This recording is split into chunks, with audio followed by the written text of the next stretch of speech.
માટે થઈ અને એ કામની ભીખ માંગે છે, તો તમે એ કામની ભીખ નથી આપી શકતા.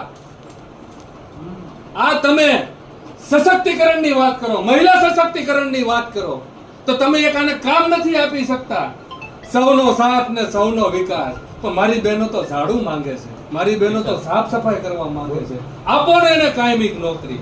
એક તમે ખાલી 4 ક્લાસની નહીં જેવી નોકરી, 4 ક્લાસની આ નોકરી કહેવાય, નહીં જેવી નોકરી કહેવાય, એ તમે આપી નથી શકતા. કેમ? આ લોકોને એવી શું આવક છે? હજી તો મને દુઃખ સાથે આ વાત કહેવી પડે કે હજી મારી બહેનો, મારી માતાઓ ઝાડુ અને વાળું એ ગામમાં માંગે છે. આ ભારત દેશની માટે આ કલંકની બાબત છે કે ઝાડુ અને વાળું. આ દુઃખની બાબત છે. તમને કોઈને શરમ નથી આવતી? આ માત્ર આ લોકોને કાયમી, અરે આ મારે આ શબ્દ ન બોલવા પડે, પણ જ્યારે આ જાફરાબાદ